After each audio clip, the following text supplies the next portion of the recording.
ሚያዝያ 7 አንድ አምላክ በሆነ በአብ በወልድ በመንፈስ ቅዱስ ስም በዚችም ቀን የእመቤታችን አምላክን የወለደች የቅድስት ድንግል ማርያም አባቷ ጻድቅ ኢያቄም አረፈ። ይህም ጻድቅ በሦስት ስሞች ይጠራል። እነሱም ኢያቄም፣ ዮናኬር፣ ሳዶቅ ናቸው።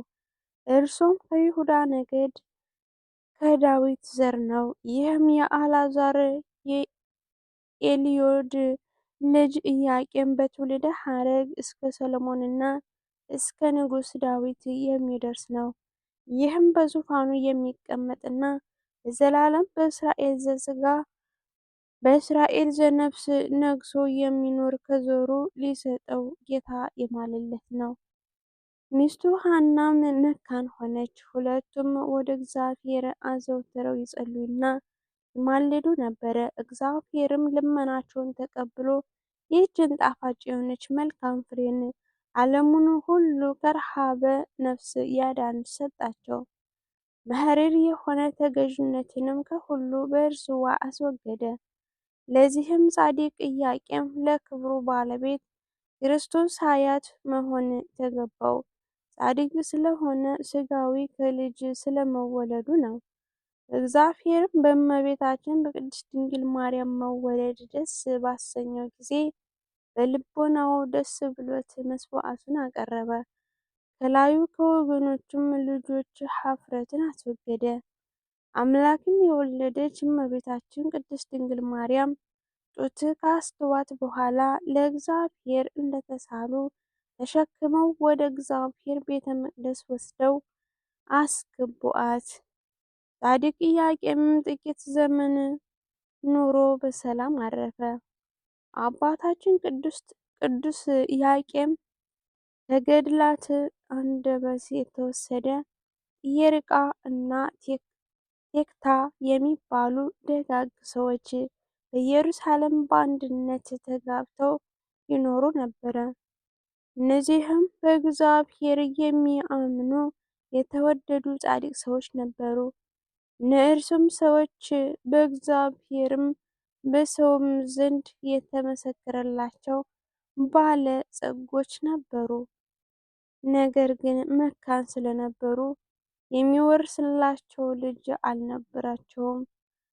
አንድ ቀን ኢየርቃ ቴክታን እንዲህ አላት፣ እህቴ ሆይ ይህንን ሁሉ የሰበሰብነውን ገንዘባችን ምን እናደርገዋለን? ልጅ የለን የሚወርሰን፣ አንቺም መካን ነሽ፣ እኔም ከአንቺ በቀር ሌላ ሴት አላውቅም አላት። እርሷም ወንድሜ ሆይ አምላክ እስራኤል ለእኔ ልጅ ቢነሳኝ አንተን እንደው ሆነህ ትቀራለህ፣ ከሌላ ድረሰህ ውለድ እንጂ ብላ ብታሰናብተው እንደዚህ ያለ ነገር እንኳን አላደርገውም፣ ልቦናዬም እንዳላስበው አምላክ እስራኤል ያውቃል አላት። እርሷም አምላክ እስራኤል የሚያደርገውን የሚያውቅ የለም። ትላንትናና ማታ በሕልሜ ነጭ ጥጃ ከማኅፀኔ ስትወጣ ያችንም ነጭ ጥጃ ሌላ ነጭ ጥጃ ስትወልድ እንዲሁ እስከ 7 ትውልድ ሲዋለዱ ሰባተኛይቱ ጨረቃን ስትወልድ ጨረቃዋም ፀሐይን ስትወልድ አየሁ አለችው። እርሱም በጠዋት ከሕልም ፍቺ ዘንድ ሄዶ የነገረችውን ሁሉ ነገረው።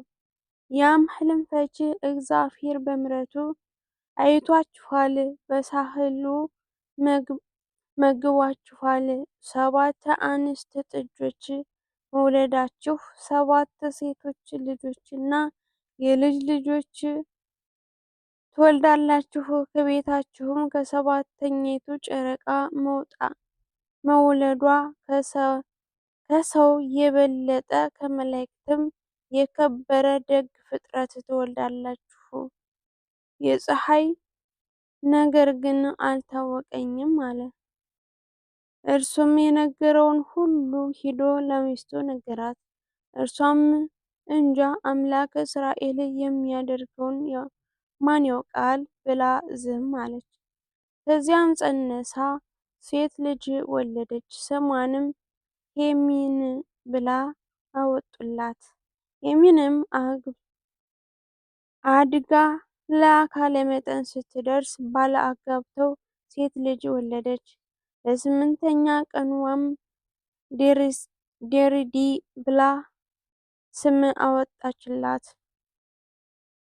ዴሪዲም አድጋ እንዲሁ ሴት ልጅ ወለደችና ቶና አለቻት። ቶናም እንዲሁ ሴት ልጅ ወለደችና ሲካር አለቻት። ሲካርም እንዲሁ ሴት ልጅ ወልዳ ሴትና አለቻት። ሴትናም እንዲሁ ሴት ልጅ ወልዳ ሄርሜላ አለቻት። ሄርሜላም እንዲሁ ሴት ልጅ ወልዳ ንጽሕት ቅድስት ክብርት የምትሆን እመቤታችንን የወለደች ቅድስት ሐናን ወለደች። ይህችም ቅድስት ሐና በስርዓት አድጋ ለአእምሮ ስትበቃና አካለ መጠን ስትደርስ ከቤተ መንግስት ወገን ከነ ቅዱስ ዳዊት ወገን የሆነው ከቅዱስ ኢያቄም ጋር አጋቧት። የእነዚህ ቅዱሳን ኢያቄምና ሐና በአንድነት ተጋብተው ሲኖሩ ልጅ አጡ። እነሱም እጅግ ደጋግ ሰዎች ነበሩ። አንድ ልጅ እንኳን ስላልነበራቸው እጅግ ያዝኑ ነበረ። ወደ ቤተ መቅደስም እየሄዱ እግዚአብሔር ልጅ ይሰጣቸው ዘንድ አጥብቀው ይለምኑት ነበረ። መባዓ ይዘው ለሊቀ ካህኑ ሲሰጡት ሊቀ ካህኑም እንኳን ሳይቀር እግዚአብሔር ብዙ ተባዙ ያለውን ሕግ በእናንተ ላይ እንዳይፈጸም አድርጎ ልጅ የከለከላችሁ ኃጢአተኛ ብትሆኑ ነውና መባዓችሁን አልቀበልም ብሎ በእጅጉ አሳዝኗቸዋል። በሊቀ ካህኑ እያዘኑና እየተከዙ ሲመለሱ ከድካማቸው ያርፉ ዘንድ ዛፍ ስር ተቀምጠው ሳለ እርግቦች ጫጩቶቻቸውን ሲያጫውቱ ተመልክተው ለእነዚህ ወፎች እንኳን ልጅ የሰጠህ አምላክ ለእኛስ መቼ ይሆን ልጅ የምትሰጠን ብላ እጅግ አምርረው አለቀሱ። ቅዱስ ኢያቄምና ቅድስት ሐና ሲያዝኑ ሲጸልዩ ውለው ከዘካርያስ ከሊቀ ካህናቱ ሂደው አቤቱ ጌታችን ሆይ ወንድ ልጅ ብንወልድ ተምሮ ቤተ እግዚአብሔርን አገልግሎ እንዲኖር እንሰጥሃለን። ሴት ልጅም ብትሆን ውሃ ቀድታ ሞሰብ ወርቅ ሰፍታ መጋረጃ ፈትላ ካህናትን አገልግላ እንድትኖር እንሰጥሃለን ብለው ስዕለት ገቡ።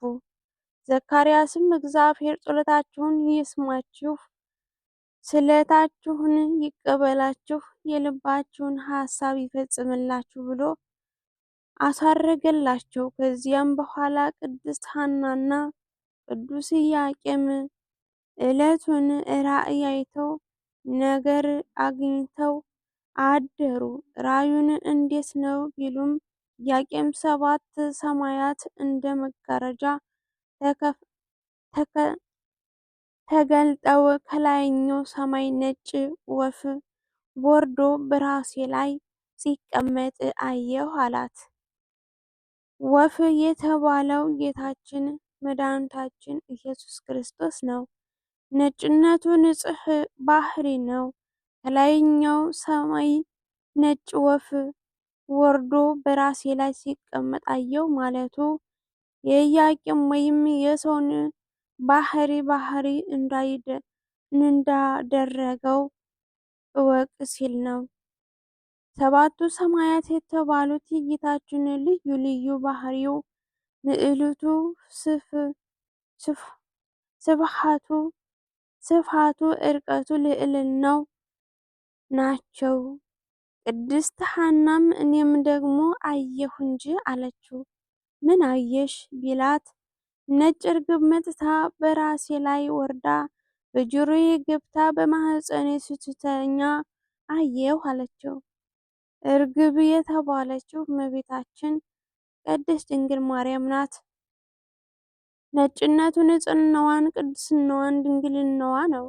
ነጭ እርግብ መጥታ በራሴ ላይ ተቀምጣ ከራሴ ወደ ጆሮዬ ገብታ በማኅፀኔ ስትተኛ አየሁ ማለቷ ብስራተ ገብርኤል በጆሮዋ ሰምታ እመቤታችን ቅድስት ድንግል ማርያም ጌታችንን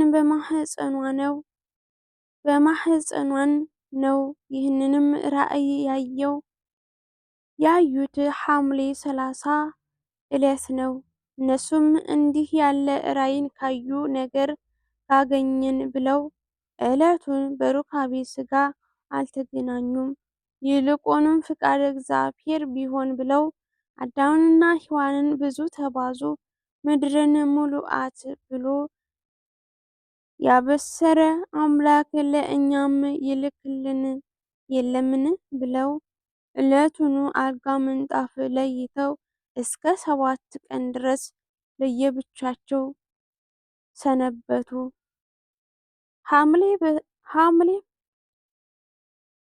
ሐምሌ በበዓታ በሰባተኛውም ቀን ከሰው የበለጠች ከመላእክትም የከበረች ደግ ፍጥረት ትወልዳላችሁና ዛሬ በሩካቤ ሥጋ ተገናኙ ብሏችኋል ጌታ ብሎ መልአኩ ለሐና ነገራት። በፈቃደ እግዚአብሔር በብስራተ መልአክ እመቤታችን እግዝእትነ ማርያም ተጸነሰች። ክብርት እመቤታችን በተጸነሰች ጊዜ ብዙ ታምራት ተደርጓል።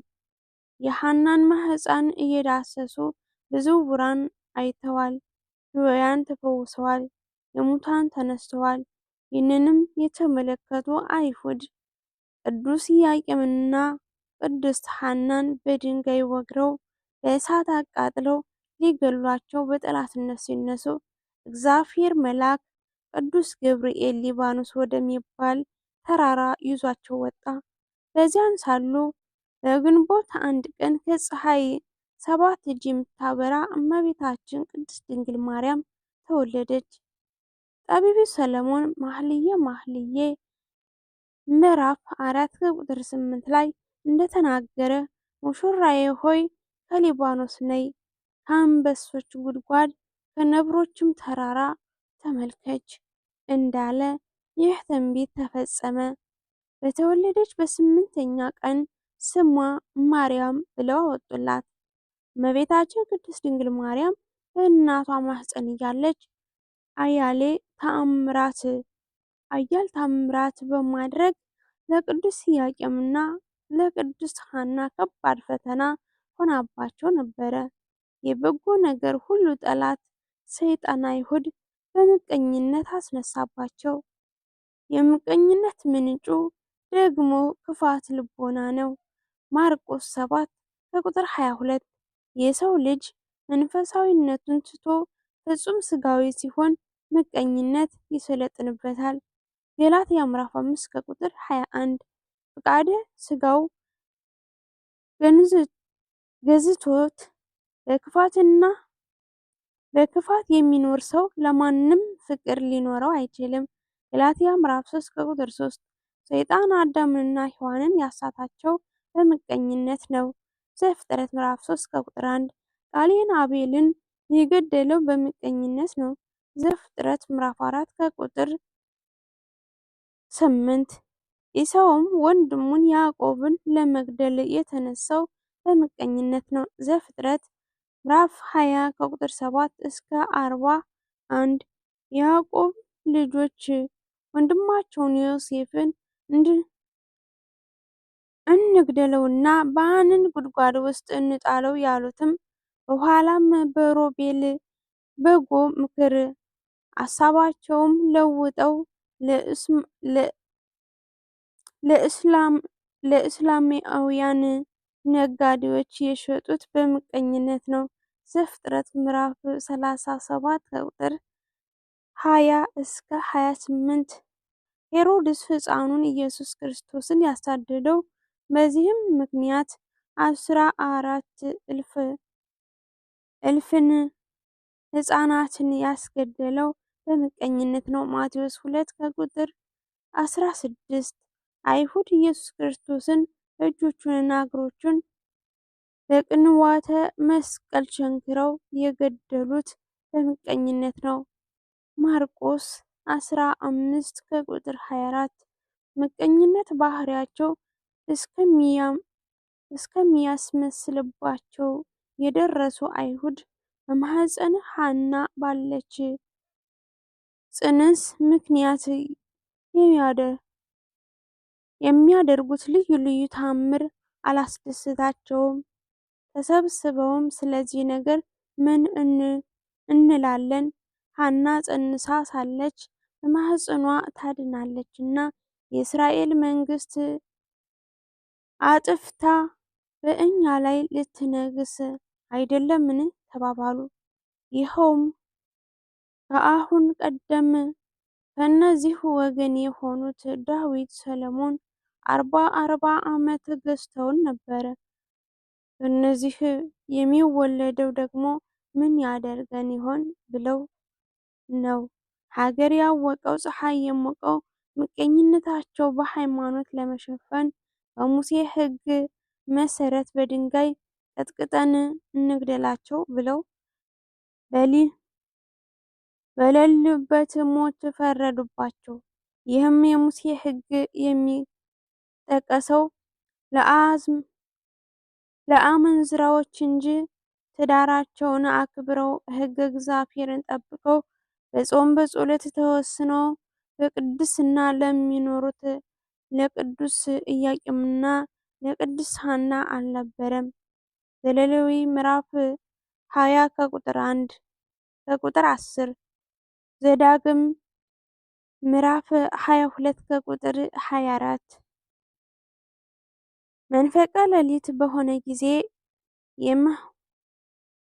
የመጸነሷ ነገር አስቀድሞ በሕልም ነግሯቸው የነበረ የመላእክት አለቃ ቅዱስ ገብርኤል ያዩት ከሰማይ ወርዶ በዘመድ የከበራችሁ ኢያቄምና ሐና ሆይ ተነሱ አላቸውና ወደ ሊባኖስ ተራራ ወሰዳቸው።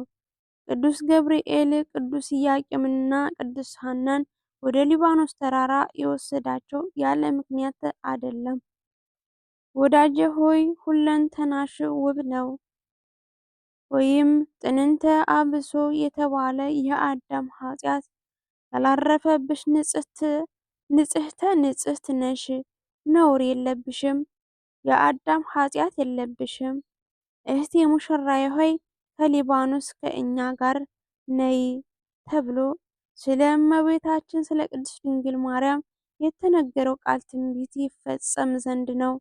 መኃልየ 4 ከቁጥር 7 ሊባኖስ ከገሊላ በስተ ሰሜን እና ከፊንቄ በስተ ምስራቅ የሚገኝ ተራራማ ሀገር ነው። ዘዳግም ምዕራፍ 1 ከቁጥር 7 በዘንባባ ዛፍ የተሞላ ተራራ ነው። ንጉሡ ሰሎሞን በቤተ መቅደሱ ሥራ ያስፈለገውን የዘንባባ እንጨት ያስመጣው ከዚያ ነበረ።